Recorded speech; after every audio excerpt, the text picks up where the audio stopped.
Hello! Hello. Hello. Hello. You silly, silly ducks. Oh, speaking of ducks, hi, duck. I was thinking about saying silly goose. Ducks are more fun than geese.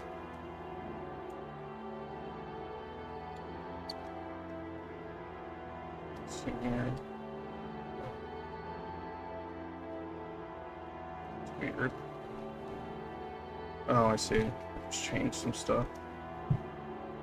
Oh my. Okay. Were there more people here, but then they all left because I took too long?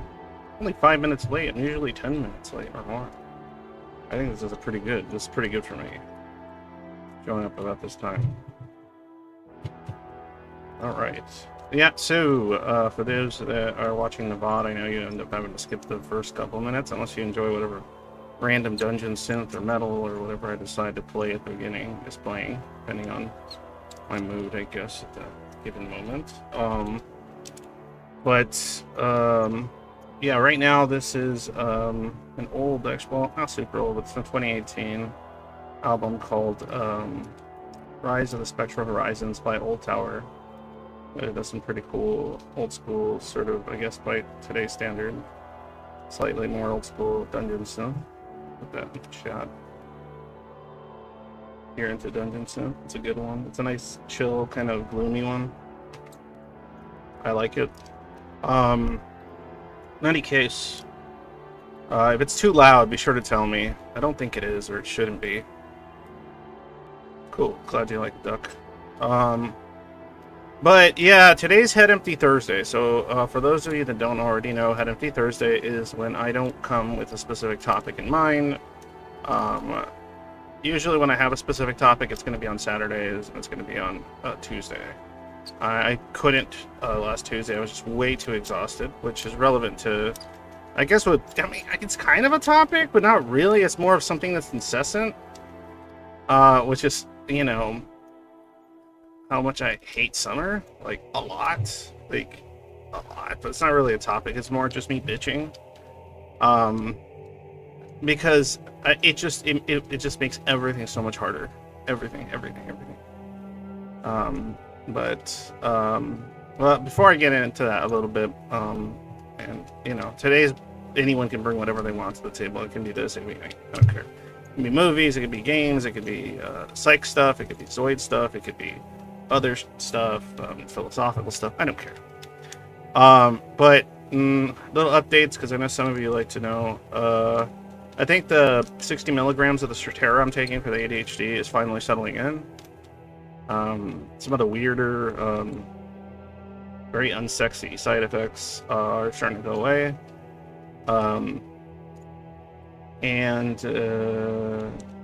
It seems like there's a little more focus going on in some respects, but for a while there, I was just like extra irritable too, which is odd. Because I'm usually pretty chill, but that seems to be leveling out.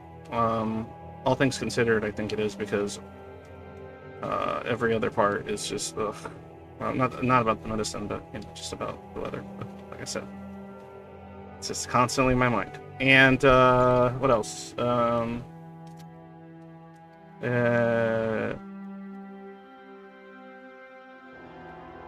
Yeah, okay. I think that's all I could really mention.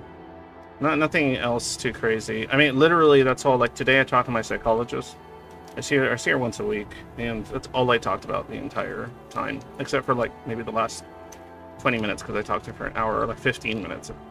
But for like 45 minutes, I was just bitching about summer, and I went into like the intricacies of why I despise it and the various layers of what it is and what it represents. And then it got into a weird spot because my psych started asking me like questions about like why I associate summer to just negativity, and the obvious stuff is I mentioned, but then she started asking, do you have like any memories about summer that are like not good? And yeah, I have like plenty, related similarly, but in many ways also related to my own Zoid adapts. And I'll yeah, it's interesting how the season negatively impacted me significantly, even as a kid.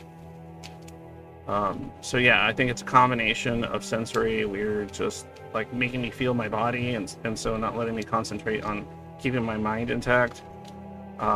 Just overall discomfort, sensitivity to heat, stuff like that. Okay, here we go. We got 4. Oh yeah, we got plenty of people. All right, so let's just jump right into whoever might be here to have talk about whatever. 1 second, let me pull it up. I don't know why it's being weird. All right, I think we're good. Yep, we're good. Hey, Santis.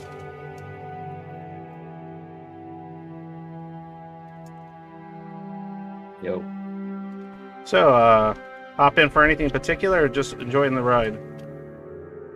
Well, I mean, I always have like, Yeah, you have your notebook of stuff. All right. Yeah. Throw one at me. Let's go. Let's see. Well, one of them was the schizoid hyperlogicality. Schizoid hyperlogicality. Okay, is that an actual word, or is that just like a phrase for what I think it I'm means? not sure if it's an actual. I'm not sure if that's an actual word. So the penchant for like logical thinking, is that what you're talking about? Yeah, Like yeah. step by Maybe step.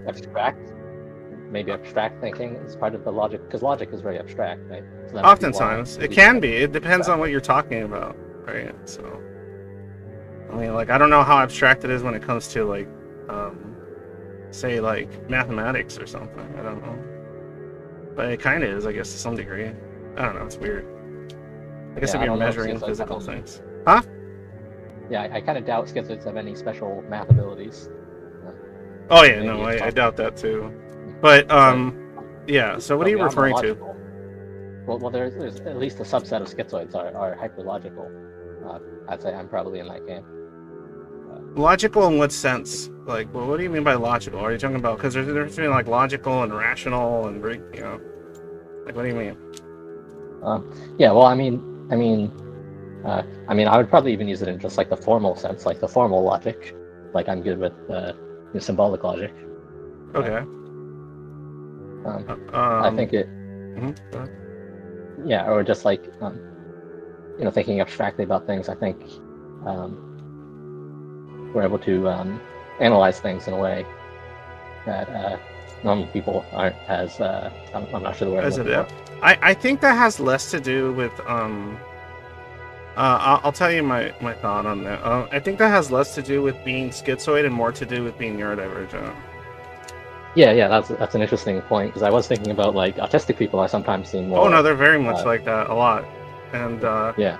But I think it's more about neurodivergence there. I don't think that's a symptom of developing schizoid adaptations. But I can't say that it may be that a lot of schizoids, what they'll do is they might apply that same sort of thinking to things that it might be inappropriate for. Because like navigating other people and navigating emotion-based situations, right? Which can sometimes be good, but sometimes can be very, very bad, and often can lead to negative outcomes for all parties involved. But so because you can't always apply, a working system, a string of logical thinking to a lot of conditions that require almost like a crapshoot to navigate, and a variety of things. But I don't know. I mean, I can imagine that a schizoid probably does it more when it comes to navigating that stuff, which neurodivergent person like uses like kind of like a lot of logic to try to deal with, or circumvent social situations, which oftentimes is very not it's not very helpful. It many times backfires. Like when you try to solve, like for example, if somebody in your life, whether it's a sibling or a peer, is telling you about some problem, a lot of schizoids will just probably start thinking about like how to solve it fast and clean, so that one, that person can stop talking about it to them maybe, and then two, because they see problem, they see solution, why can't they just apply it? But there's a bunch of emotional barriers and boundaries that are there that might be irrelevant to a lot of schizoids when they're being told about this thing. Also, probably a higher propensity to do the thing where you try to just tell them, okay, this is how you solve it, but they actually just want you to listen to them. They don't want you to solve it. That's a common problem, I would say, for a lot of schizoids. But I think, again, that could be also, how do I put this? I think it's just it's getting like a commonly neurodivergent trait, and it's being applied to just situations that are more like running in tune with the defenses of the person that is schizoid. Like, I think maybe like a neurodivergent person that isn't schizoid could navigate those areas probably, like the emotional areas probably a lot better, and still be able to think pretty logically about a variety of other factors, other things that they can maybe recognize a little easier when that form of taking steps is going to cause like emotional harm to people around them or something. I don't know, because a lot of people that aren't schizoid that are also like, say, autistic do that kind of stuff too. But but I don't know. I'm trying to think of like how how a schizoid would react to being told, oh, what you said to me was really hurtful and it wasn't helpful, even though you thought you were trying to like help me solve the problem. And I feel like the schizoids, often being a little more misanthropic, might be like, well, they might think something like, well, that's you not being able to see how to fix problems, and that's what's wrong with people, and you're just doing this to yourself, so I don't care. Go ahead and continue down your path and keep making mistakes, and don't expect me to feel bad for you. Like, they might like think about like that, and then someone that's neurodivergent and has similar issues socially and isn't schizoid, they might think more along the lines of, oh, what did I do wrong? I didn't mean to do that. Please explain to me. I would like to rectify this. I would like to fix this. I must have done something incorrect. They might get saddened, uncomfortable about causing distress in somebody, even if in their mind they think they're missing variables, right, to the problem, and or that they misunderstood the problem, and they might have a concern for that.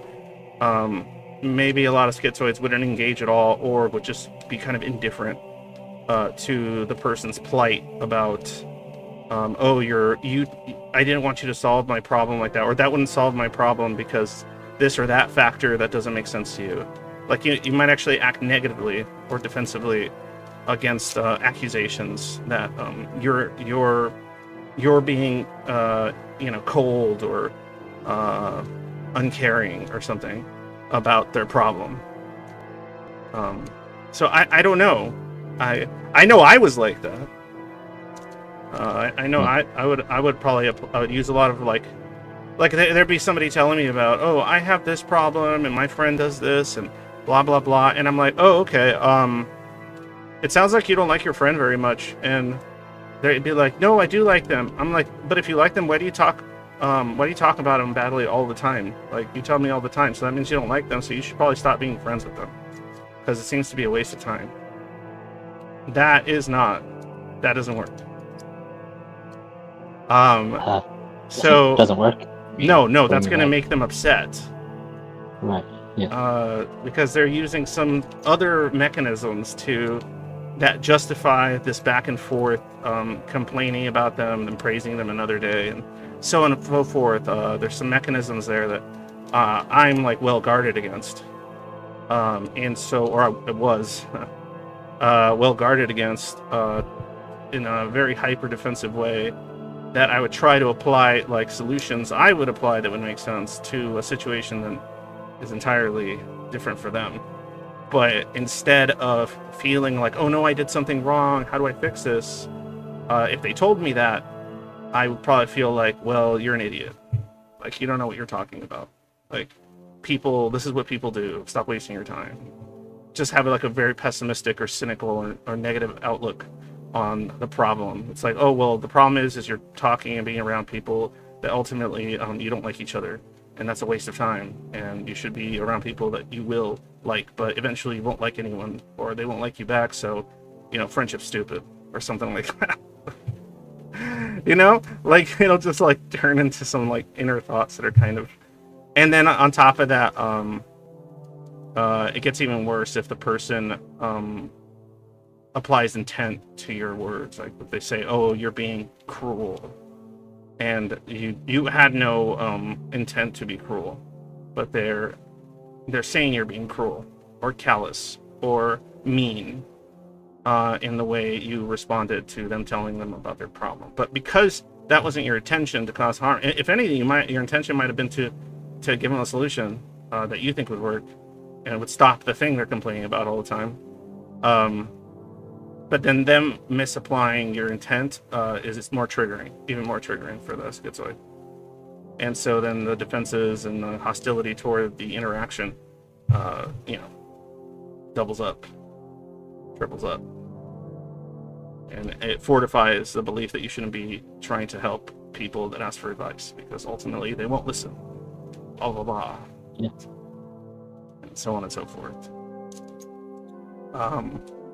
So I would say that's how I would differentiate this kind of logical thinking that a lot of neurodivergents are described to be using, and how it would be different when a schizoid might be using that sort of trait. Yeah. There would be like less concern with, oh, I harmed you because you couldn't understand my obviously good advice about, what you should probably do because you keep having this problem over and over, or whatever, or because I didn't sugarcoat it in some kind way. And worse still, if the person reacts negatively to your style and you react even more negatively to their response instead of reacting apologetically, which socially causes even more problems to occur. I'm just speaking from experience. I've done this. Yeah. I did that many times, including to my girlfriend, now wife. I did that. That was a lot of arguments, a lot of things. Because because there's that family part, right? People would like put up with a lot of insane shit, in my opinion, just because they're family members. And that is something that's never really made too much sense to me, for the reasons of the way I think, and on top of that, probably some of my defenses and my apprehension toward the idea that family, being born out of someone somehow equates to you owing them. It's like they brought me into existence and somehow I owe them now. It's like, well, existence isn't so great that I owe you very much, is it? And so,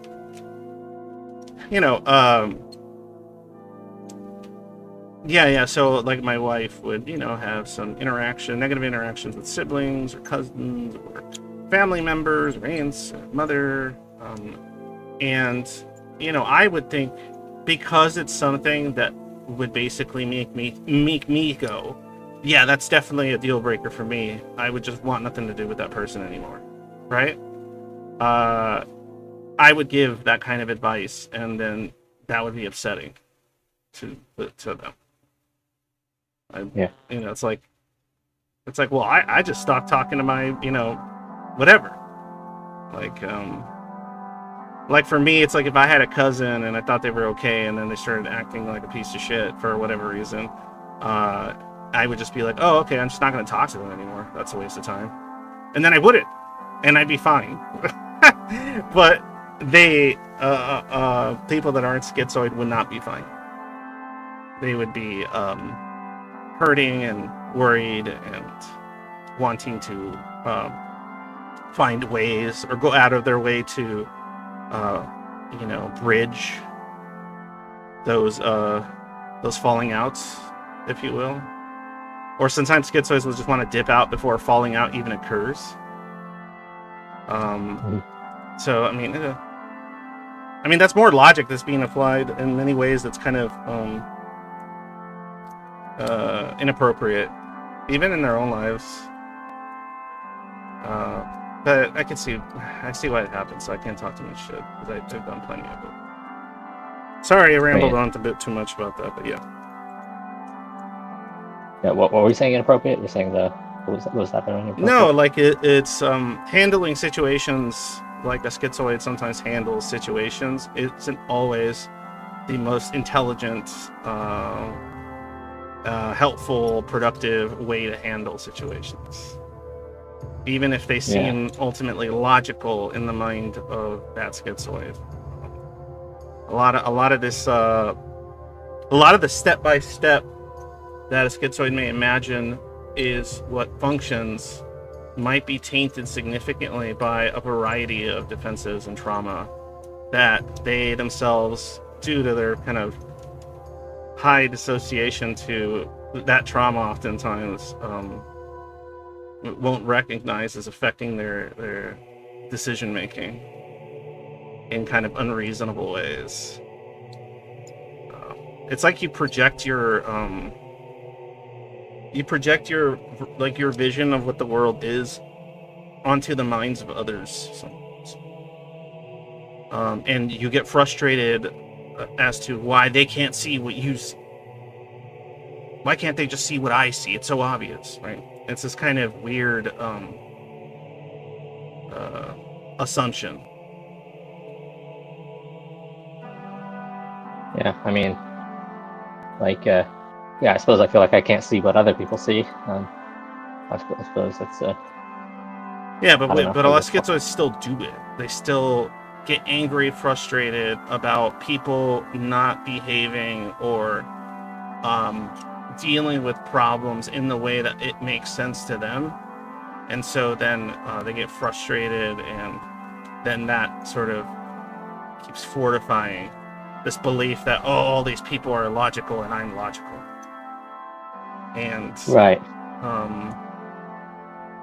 And I think it sort of increases the layers of resentment and bitterness toward the people around you, which isn't really helpful. Yeah. Anything else on the list?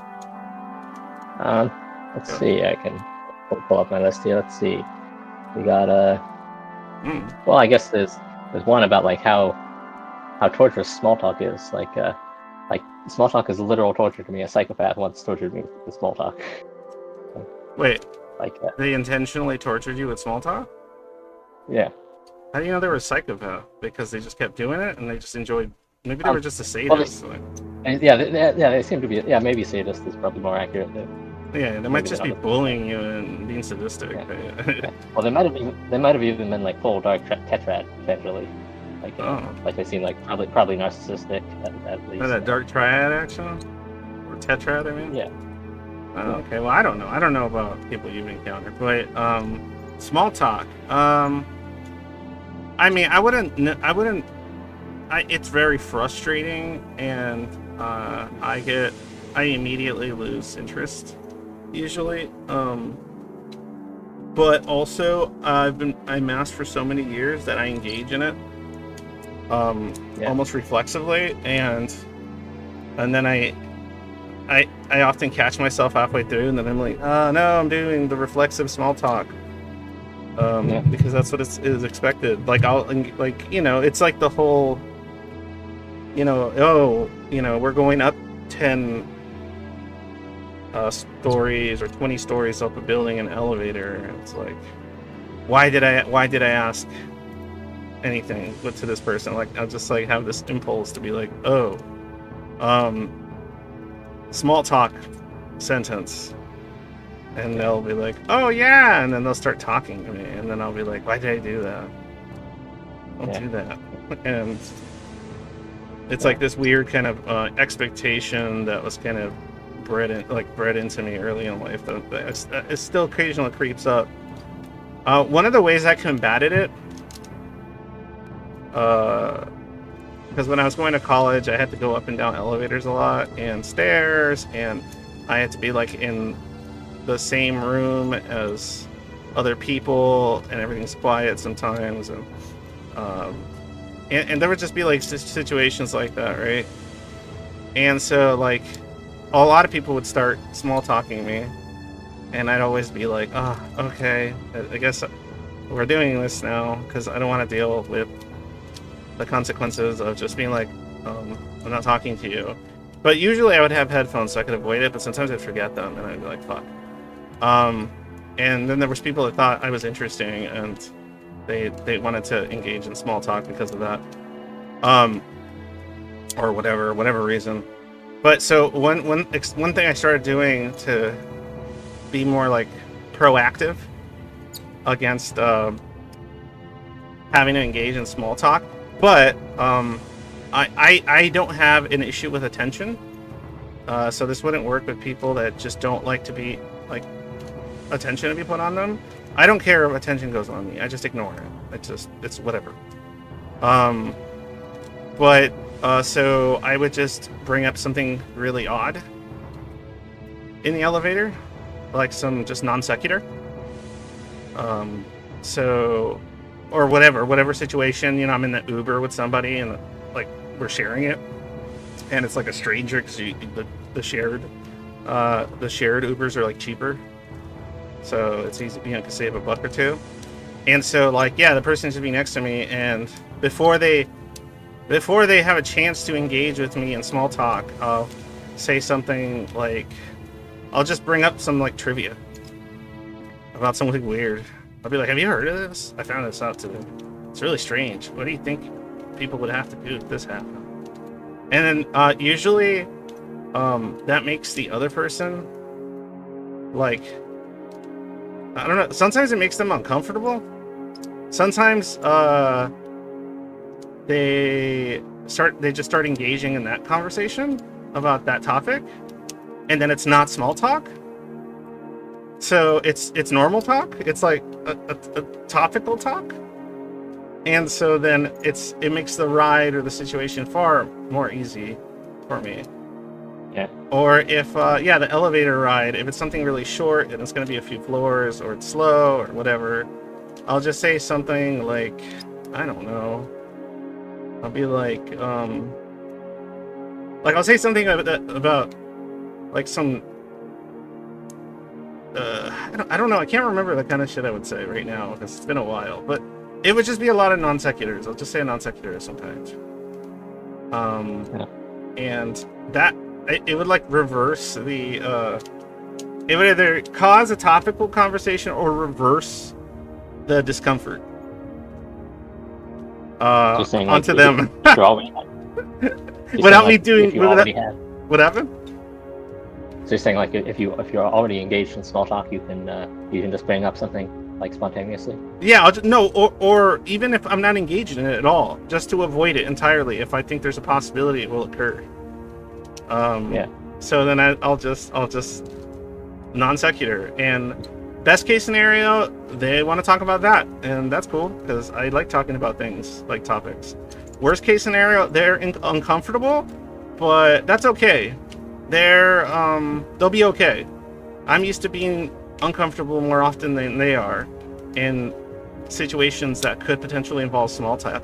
You know, it's like some people get uncomfortable or a lot of people get uncomfortable if you don't engage in small talk at all, but more so if they begin it and you do not participate. So I'd rather just be like, yeah, I'm just gonna let's talk about I don't know this particular subject matter, like, or I'll even ask. I'm like, what do you study? And they'll be like, oh, this subject. And I'm like, oh yeah, I heard about something about this. What are your thoughts on it? And then they'll tell me, and they'll just talk about that. They'll just talk about the subject that they're studying, and then I'll be like, that's cool. Just talk about that. Yeah, That's yeah. fine. That sounds like a good way around it. Yeah, like if it's college, yeah. Like, trapped. whatever. I feel like schizoids, like I think for a couple of reasons, like for conflict avoidance and just like maybe habit, like you get trapped in small talk, and like there's a barrier. What's the word? A barrier to get over. I can't remember the word right now. But, like barrier, the path of least resistance is just to engage in the small talk in return. Yeah, like and. But then it just gets like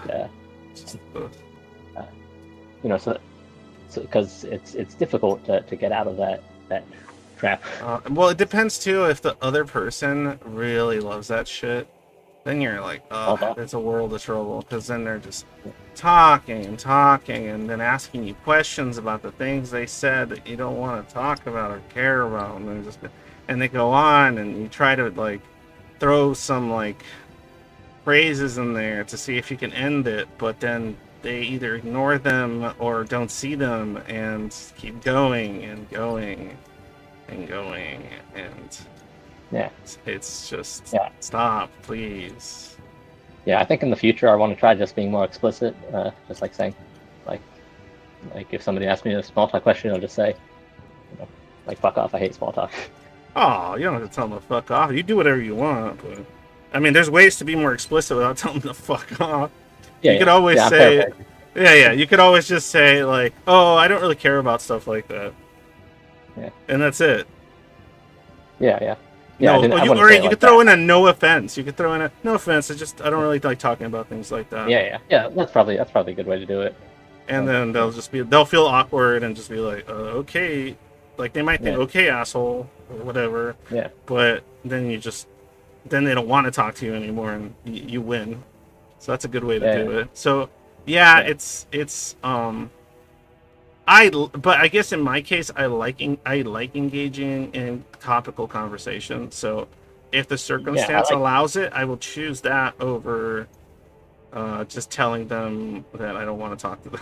So, because then it's a win-win, huh? Yeah, good conversation is one of my favorite things to do. A good conversation. Yeah. That's why it's a win-win. So if I can find something that there's a mutual interest in, and then we can talk about that, then it's a win-win, because they're not getting hurt by me just being like, I don't give a fuck about what you have to say, and I don't have to engage in small talk that ultimately makes me uncomfortable and annoyed and frustrated. So then it's like, okay. Like if somebody asks me how's the weather, or how you've been enjoying the weather, I'll just start talking about weather. Let's just like, oh, speaking of weather. Like if they're like, oh, how's the weather out there? What city are you from? Or something. I'll probably respond with like, cities are an interesting thing, aren't they? And then like I'll start talking about like conceptually what cities are and how they might be named, and a couple little things or two that I remember about cities, and I'll just say that, and yeah, like one of the two things will happen. They'll either want to talk about it, or they'll just be like, oh yeah, and then they'll get uncomfortable and stop talking to me. And then it's cool. Now they just think I'm weird. And so their feelings aren't hurt, and they think I'm just weird, and I don't care that they think I'm weird. So it works. It's a win. Score. Yeah. I think I'll but like I think I'll have an easier time of it now, especially since being diagnosed with schizoid. Like, I think I'll have much less issue in the future going forward, because I guess I haven't engaged in small talk in probably years, because I avoid people. I haven't really been around people. It's everywhere. It's everywhere. Like the guy at the grocery store that's checking you out. The blind self checkout. That's right. It's all over the place. It doesn't. harm me. It sounds like you have a harder time with it than I do. I just find it annoying. Generally. But I can manage. But that's how I kind of. Yeah, well, I suppose it's the masking, right? It's the ego dystonic masking. Yeah, that's not fun. Ever. Yeah, I've seen other schizoids like on the Facebook group. They seem to have less of an issue with masking, like it's less dystonic. Well, it might be, but it's that whole you just get used to it, or you become, or you turn it into a game. I've done it where I turn it into a game, to make it entertaining. It's like, oh, how, like I try to be proactive about my, not pro-social, in a way, about my, disinterest in conventionally social things, and like an example I've talked about before is that if I'm at a party or something, especially if there's some alcohol, that makes it a lot easier. But if I'm at a party and I'm like, oh my god, I don't want to be here, and it's just a bunch of people talking about shit, it's probably not going to be interesting to me, and I have to like tell them things, and they're going to tell me things back, and then expect responses and all this stuff. So then what I'll do is I'll be like, oh, this is a game. The game is, and I used to play this game all the time. It was, what can I do as a one individual at this party or whatever to increase the overall fun that everyone else is having? And so I would turn that into a game. And it was like, but because it was a game, it was kind of entertaining to me. And then when I would see like successes, it would be like it's like, yes, I did it. I did the thing. It made the thing happen. And so then it would just be fun. But it was pro-social because it was like helpful or useful or nice to the other people, while at the same time I could be sort of actively disconnected from what's happening, and also be masking, but on a set of parameters internally, at least, that makes the masking less unbearable and frustrating. So yeah, I would do that, and it would just be like, oh, like I would try to figure out what that person's sense of humor and style is, and then they would say things, and then I would test the waters with certain like jokes or puns or something stupid, and then they would be like, oh man, that's funny, and they're having a good time, and I'm like, oh, I figured it out. Okay, cool. And then I would just go from there. And then I would move on to like another group of people at the same party. And I'm like, I'm drinking, so I'm just like, hey guys, what's going on? Blah, blah, and this and that. And they'd be like, oh yeah, we're playing this game. And I'm like, looking at what game they're playing. Like they could be playing like some kind of card drinking game or whatever it is. And then I'd be like, okay, they look like they're having an okay time. How do I make this crazier or more fun? Or what can I say to make it more, I don't know, a little edgier or something and enjoyable for them because they're all drinking. And then I'll just like do that. And then once that's done and they get the ball rolling on their own because of something I did or said, then I leave. And just make an excuse and leave. And I'm like, cool. And then if I hear that, there's more rallying and I guess enjoyment coming out of the sector I had just exited, even many minutes after, then I noticed the first time when I approached it, then it's like, oh, I did it, sweet, mission complete. And that makes the time go by faster, and then it also gives me some practice at doing certain things. It's kind of fun. So I don't know, that's what I used to do to navigate that stuff when I didn't really have a lot of options. Yeah, those sound like good options, I think. Yeah, it's still the covert style. Oh yeah, but I'm trying to manage my discomfort as a covert. Yeah. You know what I mean? So like, there's ways to gamify, or find entertainment, or even some sense of meaning, or in situations that otherwise wouldn't have any. There's ways to do it. It's just it requires effort, but sometimes it's kind of worth it. Like, I've talked to a lot of schizoids that basically, like, there's like a lot of either, so like there'll be traditions, right, that they don't care about or don't make sense to them, like the holidays and stuff, and then or Thanksgiving and so on, whatever it is, right? And so they reconceptualize the situation as, oh, this is just an excuse to do what us ook primates, us monkeys need to do, us human social animals need to do. It's to facilitate this, specific need that is generally in most people. It's also celebrating to some degree some ideas that, at least conceptually, are virtuous and good and productive to, other people and helpful and to the species and to culture in some ways. And so then those are like sort of like the little messages that might leak like drops into their ears or brains when they participate in this sort of unknowingly participate in this sort of symbolic event of something that is that I would consider ethical or good in some way. And so then like I'll kind of see it through that lens, and then it doesn't just seem like, oh, it's just a bunch of people giving each other presents and being self-aggrandized, and they just want to like get pats on the back, and they're all seeking validation, or like all this super cynical perspective. I start looking at it from like different layers that make sense to me, that I don't have as many negative assumptions about, and so that's kind of what works. Right, like if you like Thanksgiving food but you hate Thanksgiving as a social event, you can focus on the food itself. Maybe you decide to be the person who makes the food, and then you make the food, and then your only goal on Thanksgiving is to make good food, and then to successfully get feedback that the food was good.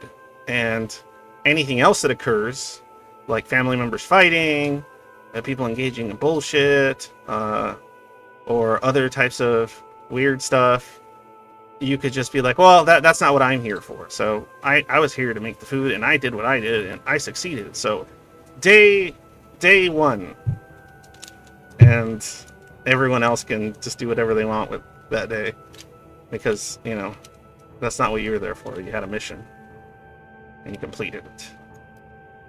I don't know, maybe that's a little crazy, but I think that's sometimes a helpful way to approach a lot of that stuff.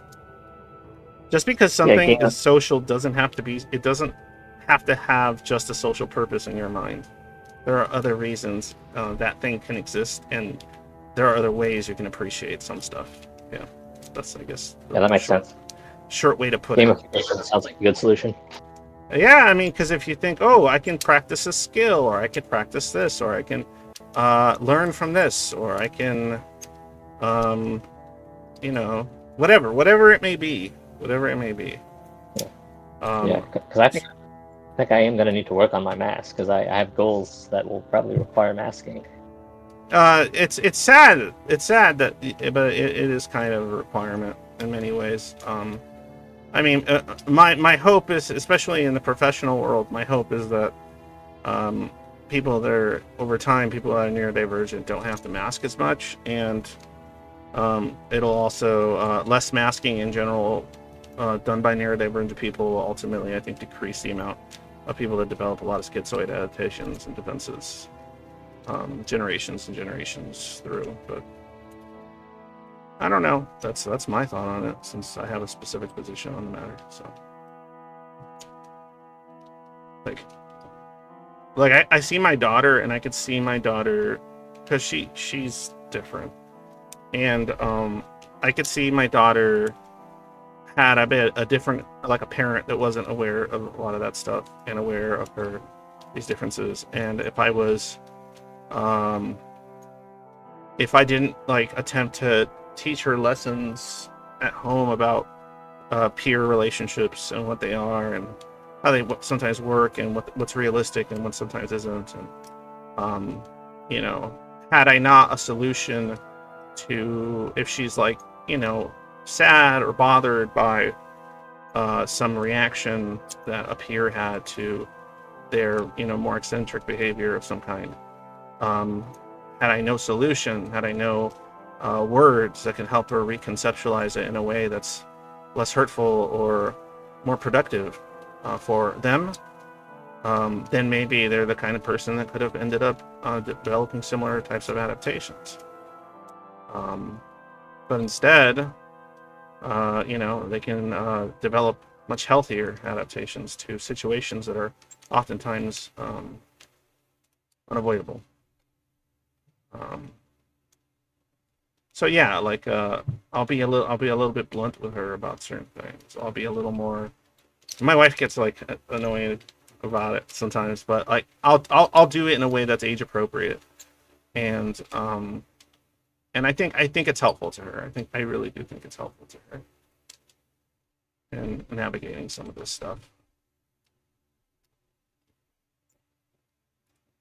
Like one thing she told me, because she's turning into a teenager now, and one thing they told me that I found interesting is they told me, I wish I could go back to when I was younger and I didn't care what people thought of me. But now, for some reason, I care, and it's annoying. And they've thought about, like, I wish I could go back to when I didn't care. So it's pretty interesting to see that level of self-awareness in them. About like being able to recognize who they were prior to these new ideas, and not just engaging and reflexively reacting to them, but also, and that does happen, of course, but also being kind of like questioning and wondering about it. It's kind of cool. I think it's really cool. And I like to think that part of it is because of my influence. Maybe. I don't know. There's no way to measure that. But I mean, I'd assume, right? So, yeah. Yeah.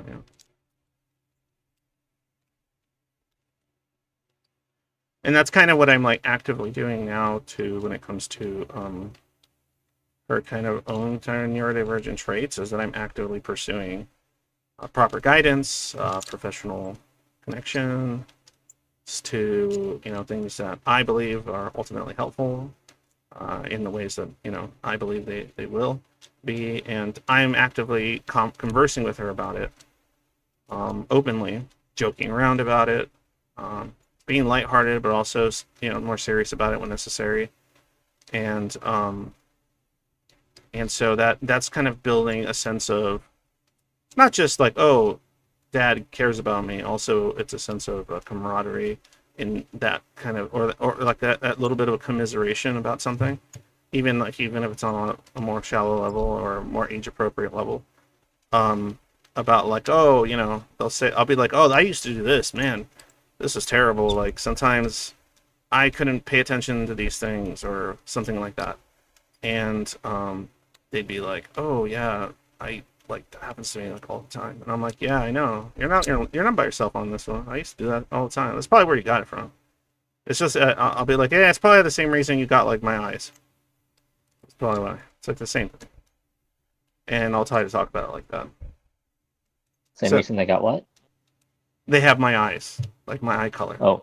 Okay. Yeah. It's the same thing. And like so I'll kind of make it a little more casual to make it non-othering. It's a lot easier nowadays because of a lot of, especially here in California, a lot of the kind of, I think they're overcompensating for a lot of things, but, this kind of idea of neurodivergence, like more acceptable stuff, or diversity, or whatever the fuck you want to call it. A lot of that culture is interesting, especially in as it develops in younger teenagers like my daughter, because this is what's funny. There's this like conceptualization politically that like, oh, they're teaching all these kids and all this like woke stuff and whatever at school, and then there's the people that are like saying like really kind of extreme stuff and say, no, this stuff's good, teach the kids. And a lot of people they underestimate teenagers and stuff, and they forget certain things. And so, like, even someone like my daughter can kind of, in her own way, like, be like, oh yeah, this is a cool idea. I like this idea of being, inclusive to different kinds of people. But then if I say, oh, what do you think about something like this? And, on her own, she'll just be like, no, that's too much. That's weird. Or she'll be like, no, why would I do that? Or my friends wouldn't care about that. Like, why would I need to do that for them? They don't care about that. They don't even care. They're like this and they don't even care. And I'll be like, oh, okay. So, like, they're kind of like, parsing out stuff. People make this assumption that, like, teenagers are like these just easily indoctrinated, controlled, like, population. When it's oftentimes the opposite. Huh? You want to think that with, like, the rebellious, you think like the rebellious. Yeah, I know, but people still act like, oh, or even, kids, like, it's so funny, because, like, even stuff like, what was it people were freaking out about? Like, they'll put, like, some message or something about some political thing in a cartoon or something, and then, people get upset, and I don't even care what side of the fence the message is. And then, like, if you ask that same kid, hey kid, what'd you think of that thing that happened in your show? They'll probably be like, huh? Like, they probably, one, they probably didn't even notice, and two, they're like, oh yeah, that cat was orange and he was kind of cool, but I don't remember. All I remember is that this character got hit and this funny thing happened and this other thing exploded and that was cool. Like, so I think there's like, there's an over cautiousness combined with an over, even if there's people intentionally trying to do that stuff, they have a certain level of hubris that they think they can actually have an impact on the way a child will develop and think just because you put some shit in a cartoon that was kind of shoehorned in or something. Like, it's just, I don't know. Like, it's just so funny to think that, at least maybe it's because I'm so different, but a lot of the lessons, like the ethical and moral lessons that I learned as a child, did come from media, where I started developing ideas and questioning things. Or it came from stuff like fucking Spider-Man and He-Man and Thundercats and whatever. And I don't remember any of, like I used to watch a ton of fucking He-Man, right? Like, when I was, like, really little, I would watch, like, reruns of He-Man. And if you remember, and G.I. Joe. I used to watch G.I. Joe and He-Man. I'm old. I'm like 40. So I was real little, but there would be reruns. And then even later in certain cable channels, early cable, they'd be like, they'd be spamming this shit. And so I would watch, these cartoons. And I remember G.I. Joe and He-Man always had the really blatant, like, PSA. Something they don't really do anymore. But they would have the really blatant PSA, which was like... Oh, and I like Captain Planet, too. I used to like that cartoon a lot. And they would have this blatant PSA where the character would be like... It would be the end of the episode, and then they have a sequence where, like, little Jimmy comes out, and he's like, hey, give me back my toy! And then, he hits the other kid, and then, the G.I. Joe shows up, and he's like, hey, what's going on here? And then... the kid's like, he took my toy! He hit me! Oh, this isn't how we interact, boys! We have to try some diplomacy! Blah, blah, blah! And, like, or some shit like that. I don't remember any of that shit. I remember all the cool stuff.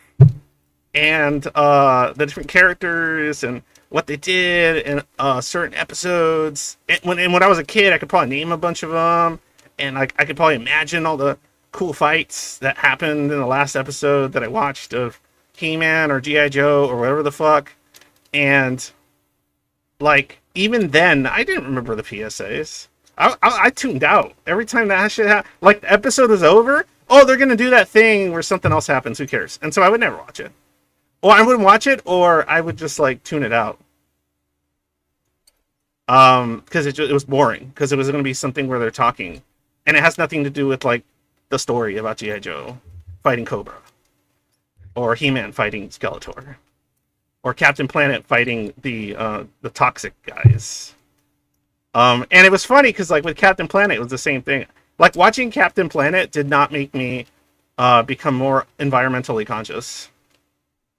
Watching Captain Planet was cool because the kids had rings that had different powers, and then when they combined their rings, like a superhero came out, and he would like stop the disasters and throw the bad guys into a bush or something, and then he'd say that the power was mine, and then that was it. He-Man would say he has the power. I have the power. But yeah, and Lion-O would say thunder, thunder, thundercats, ho, and I'm like, cool. Oh, it's got a cat eye, and you can see through it.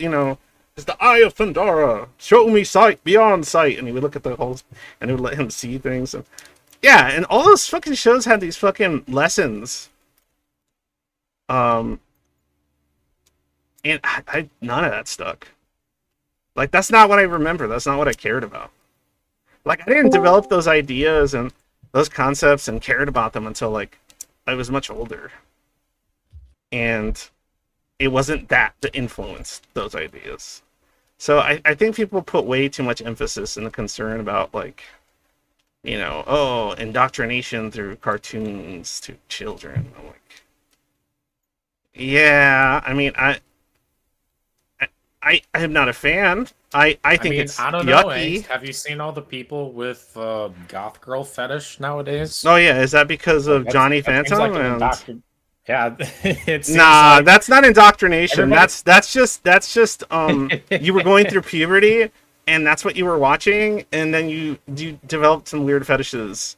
There's a few different cartoons that had that cliche thing going on, and now it seems like the goth girl, the pretty goth girl. Yeah, and then like I was saying, Johnny Phantom and fucking there was a what's that other show? It probably has an impact, a significant one too. The one where it's like a cartoon Survivor type show, not Survivor. Yeah, Total Drama Island. Yeah, the Total Drama. There's always like a goth girl in those. Yeah, there was the goth girl, but there were like almost every season too, right? There was the manic pixie girl. Yeah. So bad boys. Yeah, and so if you're like a 13-year-old, 13, 14, 12-year-old watching, that shit, and I love that show. And you're like, well, I mean, it doesn't count with you because you like it for different reasons. But I would say like my most siblings horny like watching it too. No, but I'm saying like horny regular social kids watching it will probably like something will get in their brain where they're like, oh, that reminds me of that cool character, and they won't think that. They won't go, oh, it's from, like, it'll just if they like the goth girl in Total Drama, it might have an impact on the type of girl they think is attractive once they go through puberty. I know this is a bit of a tangent, but specifically that show, I think it did a really good job of upsetting the Survivor type show like paradigm, because it felt more authentic and it was just more interesting than the usual social dynamics in the reality shows. Well, yeah, because I'll tell you one of the major differences. It's because it was still a kid show, but it was like blatantly self-aware, right? It was the host was a psychopath, essentially, but he was like openly, visibly to people watching, doing all the ridiculous, exploitive, shady things that one assumes occurs as an adult that has half a brain regarding reality shows. But it was like being kind of transparent about it in the cartoon. It's like, yeah, he's being manipulative, he's being exploitive, he's putting them in dangerous situations for to get a good episode. He's creating false scenarios and fake drama and interactions, or escalating situations so that there's more drama when there's Yeah, but the drama in that show was way more interesting than, and maybe this is just my neurodivergent brain, right? But like I've seen, like my mother really liked watching something called Big Brother. Oh, that shit's a And mess. so there was like Survivor. It was another reality drama show. And like, so I understand the concept of these other shows and like the drama that happened in them. That's why I love Fish But Tank. but in the cartoon, the type of drama that was happening felt different and more authentic to me. So well, that's actually I could just think about I can actually remember I talk about this with you a little bit when it comes to like why there's a lot of autistic people that probably like anime. It's the whole like the characters in a lot of cartoons wear their emotions on their sleeves, and they're usually very honest and blatant about their emotions. And also Shut up. You're describing me to a T. Shut up. No, and also in anime there's a lot of inner monologues. So there's not a lot of guesswork as to how the character is feeling and what they're thinking. You're just talking about the reasons why I like anime. Yeah. So it's like it's really clear and really concise as to what is happening. So even in a show like Total Drama Island, when a character's mad, they're mad. When a character's sad, they're sad. And if a character's being duplicitous, it's made clear they're being duplicitous because they'll have the scene where the person will be like, "Oh no, I really care," and then like the person leaves, they're like, "Ha ha ha, I don't care at all." Yeah, you know, and it's like in that show, it would have been like, "Oh, I care," and then it would do a cutaway to them doing. Oh, in like, the outhouse. No, I don't care at all. Yeah, I don't care at all. They're dumb. Yeah, and like, that was funny. Yeah, but that's what I mean. So it would just be like, but in a real reality show, they're being duplicitous and then like lying about it. And then doubling down about their duplicity. They don't openly say they're being duplicitous on camera or anything. So then it's just a bunch of like, what is everyone doing? Everyone just looks insane, and nobody seems to have any motivations that make any fucking sense. And why is this all fake? And then you can't even like, you're like, why am I watching this? This all feels like it's scripted, and if it's not scripted, these people are fucking batshit.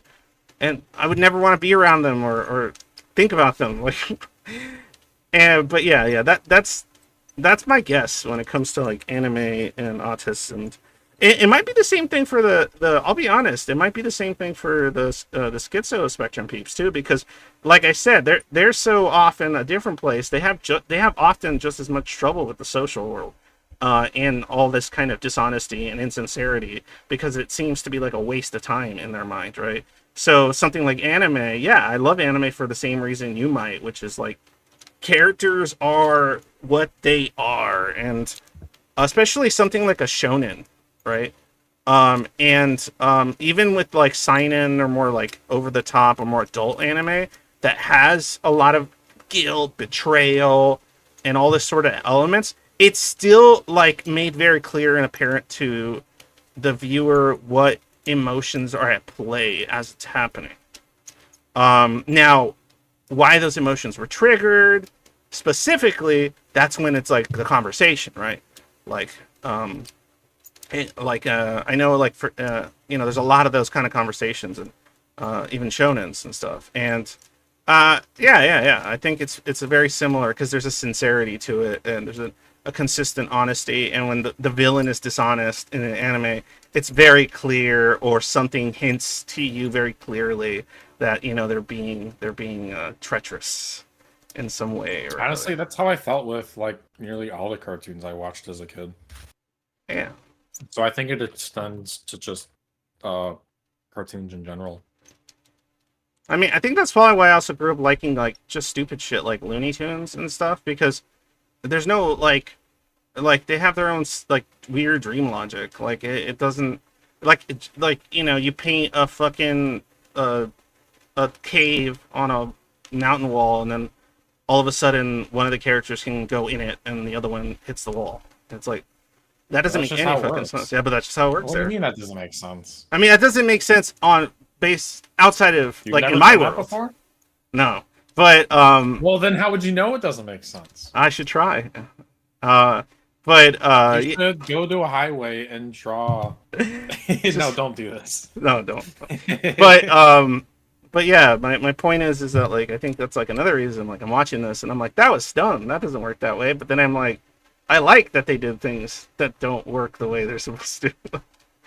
So Yeah, but you're a little bit different because you enjoy absurdity. Yeah, no, that's me enjoying the absurdity. Like there's no, but also like I can imagine the same kid on the other side sort of enjoying like the very over the top emotions that they're on display, like from Tom for an and Jerry autistic, it would be. It's like Jerry's mad. Oh, that hurt. Yeah, Jerry, obvious and blatant. Oh, because then it's for like a developing autistic child. It's that's what that means, right? Yeah, it's when they make their face like that, that means they're mad, and stuff like that. And so, there's just like a lot of helpful things. They'll learn so much more from like something like that than even like just interacting with people. And what's funny too is the bad part though, the other side of the coin of that is that if you base a lot of your social assumptions and you're kind of like if your theory of mind sort of develops around these more honest, in your face, blatant examples that you find in a lot of media or sometimes even in literature, because even in literature, right, what do you get to do? You get to usually hear especially the inner narration of some of the characters or the main character. There's explanations of the what people are thinking and why they might have done what they did and so on and so forth. But when you engage in real life with a lot of people that are oftentimes lying a lot all the time to themselves, to people around them, to lying by omission, intentional omissions, unconscious omissions, denial, and so then you have all of this, like all these other elements that are just like, no, this doesn't make sense. This isn't how it was in Cardcaptor Sakura. Like. Well, skill issue. That's all I got to say with that. Well, no, yeah, but some people can manage that better than others. But you know what I'm saying. Yes. It is. Well, that is exactly what I just said. Yeah, skill issue. Yeah, it's skill issue. But I still think that that's why neurodivergent people have to really help each other with those skills, in ways that would like benefit people that would have a lot more trouble developing said skills, and stuff like that. And I mean, honestly, I think that has a lot about people having a community with each other is important. Yeah, it's important. Yeah. Honestly, I think that's part of the reason, to some degree, why there's like that sort of separation of covert and overt schizoids as well. I think there are just overt and covert neurodivergent people that have a set of adaptations that usually make them stay away from others for. Ooh. Speaking of that, I think I might have found a neurotypical Zoid in the server. Oh no! Oh wow, so you found the one. I don't know. I think I might have finally disproven the whole thing. Nah, I've gotten to the point you stand for. Perfect. Just sundered all of your arguments. Sick. I'm down. No. What's interesting is I had this conversation with somebody else, and it would require. Like, you can have, technically, it's not impossible. I'm not saying it's impossible to have a neurotypical schizoid that isn't an avoidant, right? A neurotypical schizoid that is also not an avoidant. Those would be the qualifications. I don't think it's impossible. It's just, I think it's extremely unlikely and also I agree with you. An anomaly. Like, that would require a significant amount of trauma and conditions, both like familial and cultural and God knows, and maybe in isolated conditions where other types of examples are unreachable, that would basically prove to them that there are things in life that are available even if it's out of reach for them, that they can mirror, that they can see. Like I was like, somebody asked me, I'm like, how would you create a neurotypical schizoid? Like, but and not an avoidant, not like this, not of that. How could you theoretically do it? In my opinion, yeah, the way that would happen yeah, would be to have not just trauma like impacting the development of a brain, but to have like a pseudo personality disorder change the elasticity to develop these neurodivergent like kinds of thoughts to someone who is still very interpersonally connected. You know what I mean? yeah. I could. Well, I That always would, like to caveat it with conventional interpersonal connection because yeah, yeah. sorry, But you know what I mean. I always like to caveat that yeah. because like But me like the and Shadow point have of like an interpersonal thing, but it's very not conventional. yeah. But what I'm trying to say is that you can still have that neurotypical like cognition when it comes to interpersonal connections, but Like the yeah, the impact intuitive of disorder. developing the Yeah, impact of developing a long-standing personality disorder or something that is lessened but still of that same pattern would which affect yeah. your brain to that extent. Would you like to know the easiest possible way to create a quote unquote neurotypical, on average cognition type schizoid? Like very easy. You could in one Absolutely, I sentence. will. Okay, one sentence, and that is um, neurotypical kid with parents that are autistic, and they live on an island by themselves. There you go. Because like there you go. Or situation in which the kid lives in a village of 10. There's a village of 10, and all 10 are autistic. You need more Yeah, than yeah. just a So 10 family. autists living in a small village, and the one kid that's not an autist. That's the kid that's going to develop schizoid adaptations. Well, okay, but Or like, likely to, well, because they're going to feel alien. They're not going to understand anything. Anytime they say the things they say that are important or matter to them, everyone around them is going to be confused or not understand what the hell they're talking about and why they would even think that, and then try to direct them toward things that are not congruent with their needs. And all right, then, but here's yeah. another thing to like instead of that, Yeah. the way I had slowly developed schizoid personality disorder was because the people around me obviously were not of the same were not cut from the same cloth I am, so to speak. But the biggest thing that affected it was how my parents taught me how to think, and I never learned a different way how to think. So if you have someone who is neurotypical but has parents that are extremely under the grips of personality disorders or neurodivergence themselves, and you Yeah. don't learn from the people around you how to think like the cloth that you are cut from, Yeah. despite them also being cut from that cloth, you'll still have that isolation because you'll still be trying to apply this neurodivergent pattern or neurodivergent paradigm to what you do, and you can simply just never realize that you're thinking in a way that you don't like think naturally.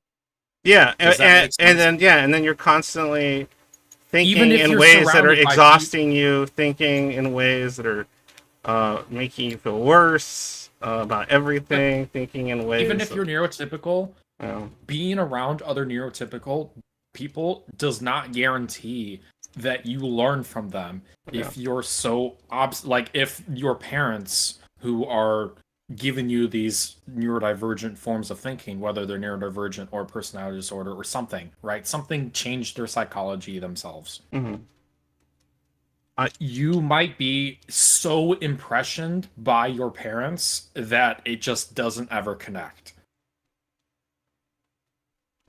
yeah, I can see that situation. Maybe But I have to obviously, think about it schizoid further. personality disorder is extremely biased towards neurodivergence because it's just so much easier for that disconnection to occur. Yeah, absolutely. It's so much goddamn easier. It's like it causes this almost weird like dysphoria with your own species. Yeah, it's just Inner the whole point of species the dysphoria. the whole point of the personality disorder is just, you know, 100 different ways to get to isolation, in my opinion. Cognitive dysphoria. Ooh, I just remembered that. I thought about that phrase a long time ago. like kind of what you're describing about like learning only a way that is unintuitive, but that's the only way you know can exist and you can function within. But ultimately, it makes life really kind of confusing and painful and exhausting. Yeah, that's almost like its own form of like cognitive dysphoria. That's interesting because you don't even have the tools to think like you think or the availability for it that would actually make you feel ego-syntonic. So, like, yeah, that's interesting. I've been having a lot of discussions and arguments and debates in good faith on the server in the past like day or so, and I feel like I've done. I don't think you ever have conversations in bad faith. I think other people have them with you. No, I'm saying of like okay, more a dodge to that. It's like I've been having these like immensely in-depth articulated discussions that like showcase, like I'm looking back on them and seeing the way I describe things in our like conversating, the way I articulate myself. Yeah. And it's so completely different than what I was doing 2 years ago. Yeah. Like even now I'm having, the way I'm describing things is significantly more nuanced and stable in, like, if you asked me to, like, took apart a section of what I'm saying right now, I could tell you exactly why I'm doing that. Like, it's, like, completely founded on a stable foundation. Right. And I feel like I've been really grasping the nuances of, like, what it means to be autistic, for example. Yeah. And, like, the reasons why, like, a bunch of these insecurities form and the emotional disconnect that happens. Just a lot of nuances regarding schizoid stuff and neurodivergency as a whole. I want to react to two things in chat before I forget. Zen Raiden said neurotypical disorder is a meaning among autistic community.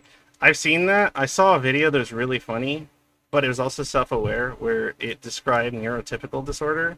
But then at the end, it basically said, like, imagine this was actually a thing. That's how it feels when people talk about autism spectrum disorder as it being entirely some kind of disorder. And the joke was like, and so it's funny to hear. If I find it, I'll link it somewhere. But it was pretty funny. I think somebody put it in the server, if I remember correctly.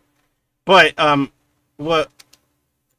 what's good is what's bad is if somebody really believes that. They're like, oh, I'm the ordered one and the rest of the world's actually disordered. It's like, no, that's not good either. That's not gonna be helpful. But I don't think that's what they're usually doing with the meme. I think they're honestly using it in this like look how absurd they approach our issues and stuff, and we're gonna make fun of how absurd they seem to us, and what if we reacted to how they are in the same way they react to us, and that's kind of the joke. So Don said, nah, all it takes is emotional neglect, erratic behavior, emotional issues in the adults, and no access to healthier relationships. This Addams Family plus Manson family. You know what's funny? Like the examples you give, Addams Family. Addams Family is an example of a, I mean, it's obviously this a totally different thing, but that's a healthy neurodivergent family. Yeah, I would agree with yeah, they're super healthy. Like, the whole point of Addams Family is they're really together and they have a really strong family unit with really unconventional ideas and ethics and culture and all this shit, right? That's basically different than everyone around theirs, but they're so confident and so like together as a family that they refuse to let outside things cause them to like fall apart in that sort of and so there's the Addams Family has actually a pretty cool lesson. Even the original show, I know they were essentially just saying, oh, this is a weird family with monsters and stuff, but they're just like us, in certain more human senses and certain needs and aspects and whatever. So there's even like a cartoon, I think, that I saw too the cartoon one. Yeah, that one's pretty good. Yeah, but it was focusing on how Wednesday's not a serial killer. It was focusing on At an all. aspect that I think sorely needs to be taught to neurodivergents, and it was how does a neurodivergent who believes himself to be ordered communicate with people that are neurotypical and different from them? But it was from the neurodivergent perspective, and I thought that was really like just a really cool way. Did you watch? Really cool way, did you watch Wednesday or no? Thing. No. Wednesday has a lot of that. That's why I liked it quite a bit. Cause on the Addams Family, yeah, but I'm saying Wednesday, the show Wednesday. On the concept of the Addams Family, there's a lot of things I think we agree on. Oh yeah, no, for sure. And but with Wednesday, they made it really kind of more clear because it's the whole she goes to. They're not making another season, which is terrible because I thought it was a fun show. But I guess the girl who played Wednesday just wanted to do other shit. But no, the idea is she goes to these normal schools, and her family keeps putting her in because she, in regular public high schools or high schools, and she keeps getting into like these really bad problems where she doesn't kill people, but let's just say she is a vengeful person when people are cruel to her younger brother Pugsley. So if people bully Pugsley, she usually gives it back to them, double. And so that's what got her constantly kicked out of the schools. So she had to go from school to school to school, regardless of her academic prowess, right? And Pugsley was always getting just messed up because he was like a fat kid, and he was weird, and he liked weird stuff, and he talked about weird things. And in many ways, Pugsley in the Wednesday show has some like autistic traits. She was an aspirant B1, one up her Uncle Fester. I did relate with the Wednesday series. I don't think Uncle Fester. I don't know what Uncle Fester is, but Wednesday is not interested in wanton murder. I'll tell you that. I'm learning about it, reading about it maybe, but actually engaging in it. And so they end up having to put her in a school full of other weird kids. So there's werewolf kids, and there's even some mermaid kids, and there's vampire kids, and there's like all kinds of kids. And what's interesting is that all these different kids, even the like lycanthrope ones, they have like weird family culture dynamics. So it's like, oh, when you reach a certain age and you're a lycanthrope, you're supposed to develop like your fangs and your claws, or you're supposed to turn. And so kids that don't turn at a certain age have like a lot of social pressure about like like, why aren't you turning? Like, how come you're not developing properly, like as a lycanthrope or werewolf or whatever. And it's kind of like these weird inner cultures within their own sort of species type or whatever. But all the kids that are like that can't and because their population is so small compared to like the humans, they have to go to this special school in which it allows them to learn everything they would normally learn, plus allow them to live in the more eccentric and odd and culturally odd and different needed kind of methods and ways. And there's this kind of animosity between the town that is nearby that's full of regular people, and they call them, oddly they call them, I think they call them normies, if I remember in the show. But all the regular people, and then there's the school full of all the fucking weirdos and all this sort of shit. And the dynamic is really weird because it's like, well, they rely on the town for certain things, so the school has to openly deal with like a lot of this sort of, I guess the equivalent would be like bigotry and stuff. And so there's like this understanding that's like, okay, well, you got to keep those kids in the school and they do their thing, and as long as they don't cause weird problems in our town, we're good. And there's probably some exchange of money there, because a lot of whatever it may be. And but what's interesting is that Wednesday, when she goes to this school full of like people like her in some respects, or that have strange family bloodlines and stuff, it's the first time the character in any depiction of Wednesday is ever met with people that she can compete against, and people. And it's not just because of their intelligence. It's not even an intelligence-based thing, because she is intelligent. But people that are capable of seeing the lens through a world that's similar to hers, and from different angles as well. And so she's challenged by that, and she's no longer the special weirdo of her school that nobody knows what to do with. She's just another person there. And so you see the character sort of deal with being Wednesday, but you're not in a Wednesday-like situation that the Addams Family is conventionally in, where they're the town weirdo, right? She is just one of the weirdos. And everyone else is not impressed by her like behavior. So she'll behave certain ways that normally get negative reactions, but like in that show, it's just like, oh, okay, whatever. Like, or you're cringe.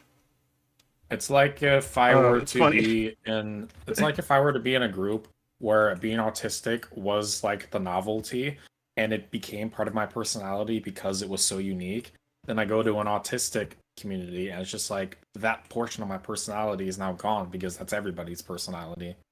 Yeah, well, not everybody's personality, but everyone. It's not a special quirk anymore. It's not a thing. Well, because I specifically started relating to it as a portion of my identity because I was in that context. But now that I am not in that context, I lose that connection to it because it's not a unique identifier to me anymore. Yeah, and it's interesting because the Wednesday character, basically throughout the show, you see what seems to be avoidant attachment styles that she's developed, or almost like schizoid-like traits that she's developed because of her growing up condition. But she only has these traits toward outsiders, right? Because with her family, she shows all kinds of affection in their own strange way, but it's still really deep, loving affection. It's just they use a different language within their own family. And so, so then you see her struggle with her normal defenses in a situation where they're not as applicable. And there's characters around her having emotional situations and hardships that actually make sense to Wednesday. And so then she has to kind of wrestle with this idea of like, wait, I'm starting to care about these people, but I'm not supposed to care about people. What's happening? Yeah, right. There is a portion of her that identified with this unique identifier. Yeah, like she has in the show. She has this like roommate that's the opposite of her completely. She's peppy. She's happy. She's optimistic. She dresses bright colors. She's a lycanthrope, if I remember. Yeah, and she has like all this stuff. And initially, Wednesday's like, basically, fuck this bitch. She's annoying. I hate her. She's just another one of those, people that can't see, how terrible the world really is, and I can, and they're just full of shit kind of thinking. And then as the show progresses, like that relationship kind of changes because of the hardships that character has to go through, because of the type of competence and loyalty and kindness that is being displayed to her in ways that make sense to her, that are comfortable with her. And it's like it's pretty interesting to see her character development in that show. It's fine if it ends there, because I thought it ended okay. It kind of put the story together. It didn't really that much of a cliffhanger. But what I found the most interesting was seeing her sort of emotional development in that show. That was more interesting than all the action and scary stuff and jokes and whatever. Like, all that stuff was cool. I liked it. It was fun. But, like, everyone was obsessed with the way she danced or something. And it was like, it was cool, but I'm like, that's not why I'm watching this shit. I'm watching this because I like to see the character arcs. I'm all about character arcs. And, spoiler, so I want to mention one thing about it, but it is a spoiler. There's only one instance in which Wednesday, Wednesday cries in a really like sorrowful, real way. And that's when she thinks, well, she does for a while, but she thinks she lost Thing. Like, Thing died. And that's the only time like her like defenses break, is when that happens. and you know, meanwhile, there's like, you know, all kinds of people, all kinds of shit happening around her, where people are like getting killed by all kinds of entities and things, and she's just like very, very logical and, you know, calculating about how to handle it, and she has like a moral compass, so she's going around saving people, but like she's not making a big deal out of it, and she's like, you know, oh, this is just the best situation, and, you know, kind of intellectualizing it, which is fine. But that's the only time she like breaks, is when she thinks she's gonna lose thing. You know, yeah, it's pretty interesting. It's pretty interesting.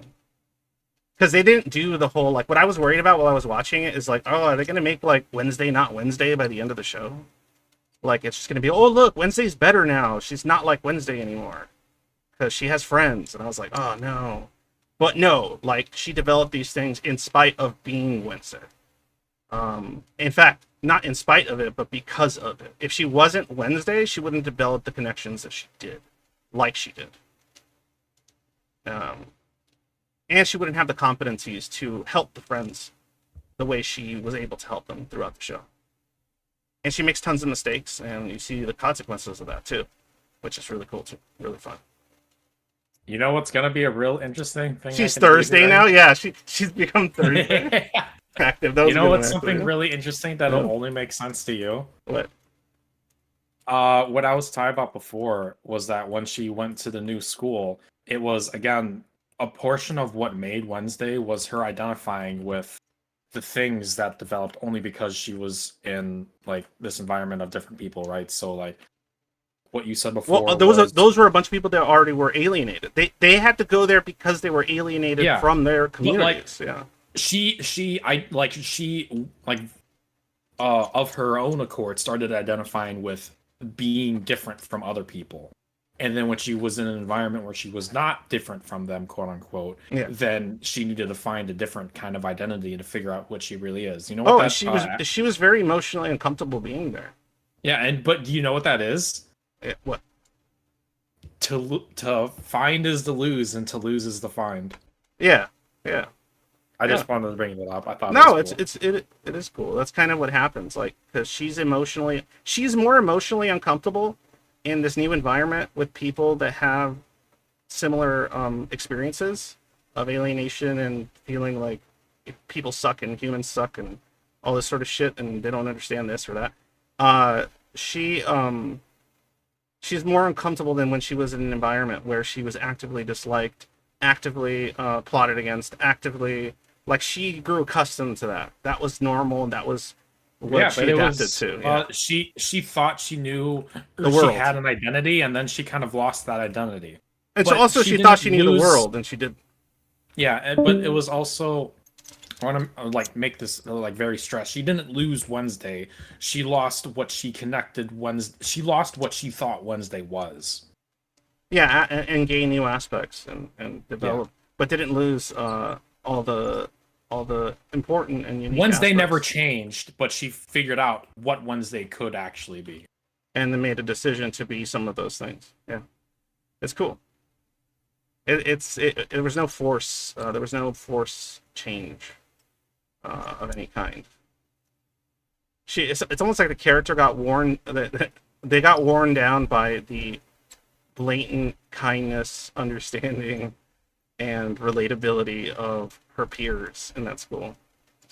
It was interesting. Oh no, she gave in. She lost. You know that cliche trope of like this, like, have you ever seen like a show where there's like this badass character that like slowly kind of like opens up more, but then like halfway throughout or something, they like come face to face with a past version of themselves, and it's just like, you're weak, you're pathetic. I know that trope. You know, yeah, that's kind of what's happening here. Yeah, that's a classic trope. That trope's funny. Like that's like man, I want to talk about certain things, but they're so good and they're spoilers.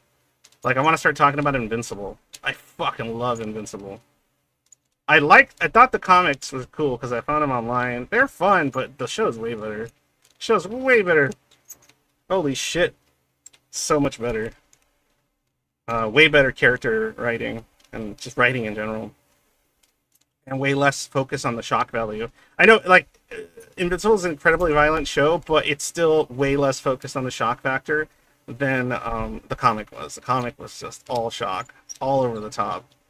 With like, she's more like a pet to me, like a dog. Yeah, that's one of the lines. But yeah. Have you watched it? Did you watch it? No, I've only seen clips. Man, it's so fucking good. It's so fucking good. Any case, all right, guys. Well, I'm taking off from here. Thanks a lot for listening. Remember, Thursday is just when we talk about, and I ramble on about whatever people decide they want to bring up. And I always tell somebody if I'm talking too much, just tell me shut the fuck up. And thankfully, sometimes Shadow does tell me that. I just speak over you. Yeah, or you just speak over. Okay. Which is fine. I prefer that. But thanks. If you want a more topical type thing, more guided, Tuesday is probably more that way. Definitely Saturday. Saturday's theme this week, because I put the question out, is about a personal philosophy or life philosophies and how they developed for you. How you kind of created your own sense of ethics and morals and so on and so forth, and whatever, like your life philosophy. What happened, what influenced it, what shaped it, what just a little story about that. And I've gotten a good chunk of submissions already. Oh my god, long ones too. So this Saturday, Really? oh yeah, I never know when questions are working out. same dude. So I'm getting like little essays right now. So I am gonna have to, like, on Saturday, I'm gonna have to just jump straight into it. I'm not gonna be able to fuck around at all, because there's a lot to read so far. Like, more than usual. I'm not saying, oh, it's impossible, I have to speed run it. No, not yet. But if I keep getting stuff like that, I'm pretty much gonna have to dedicate the whole stream to just that. So everybody who's sending in submissions, you have to stop. No. If I get too many, let's just say I get like overwhelmingly too many that I can't cover in an hour and a half, I'll just do the same thing the next weekend. Yeah, you could also make a video if it's really bad. Dude, I have had.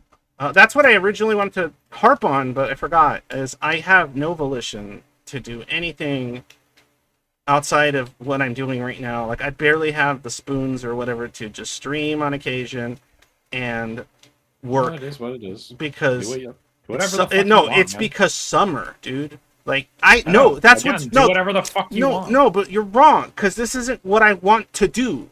This is all I can do. You get me? Okay. What I want to do is all these things. What I can do is not those things. So that's part of the frustration, because skill issue. Yeah, it must be. I wish I had the power to blow up the sun. I should learn how. But it's just I can't function in this heat. I can't function with my body bugging me all the time about how it's uncomfortable and it's sweating and it's humid and my brain gets foggy and, like, it's just fucking crazy. So all I want to do when I'm not working or streaming or reading stuff relevant to what I think could be interesting or useful for this, I just want to fucking be sitting there playing video games. Yeah, and like doing things that hitting, get those like, things back. Yeah, like, oh man, and that's another spoiler too, but spoiler, cover your ears about The Boys. Huge The Boys spoiler. Well, it's not a huge spoiler, because it's kind of a minor scene. It's not important to the main story in any significant way. You say The Boys, and I think... No, The Boys, the show The Boys. Also a very cool show. Yeah. The current season has a character that's like, the only superpower is that they're the most intelligent being, like, human on Earth. That's their superpower, right? They're just Manhattan? they're just the most intelligent. They don't have powers. Like, they're just the most intelligent. And you find out a little bit later, she explains why she's so intelligent, and it's because it has something to do with like the amount of growth and neuroplasticity and stuff in her brain. It's just like infinite, essentially. It's virtually infinite for her. And so, like, her recall and everything is just, like, maxed out. But it makes her incredibly cynical, depressed, just unhappy. She's just a very unhappy person. And so, and And so all she seeks out to kind of alleviate, there's two things she seeks out to alleviate this kind of misery, is novelty and sort of also like challenges, things that could be challenging to her, which there isn't much that's challenging to her mentally. And the other thing she does, and what she has to do to, to veg out, to like not think, just to, some people get high, some people get, they just put on some garbage television. Some people like me play video games and drink. Is she lobotomizes herself. So, because one of her superpowers, part of her superpower is that every part of her body is normal. So if you stab her in the gut, she'll bleed out, she'll die. Her brain regenerates, like at an alarming rate. And so she lobotomizes herself and wiggles the stick around and pulls it out, and that way she can just watch trash TV, eat popcorn, eat Twinkies, and just not give a fuck. And she's essentially, that's how she gets high, is by lobotomizing herself. Yeah, that sounds like it. And so yeah, like, it's the only time she's interested in things like sex, and she's interested in enjoying food, and like things are enjoyable to her is after she, for a temporary window, a few hours or something, but a temporary window, she can enjoy things by lobotomizing herself. So pretty awesome concept. Anyway, I gotta go. Thanks a lot, guys. And as usual, when day is dark, always remember, happy day. Ba-dum-bum. Hey, what was that?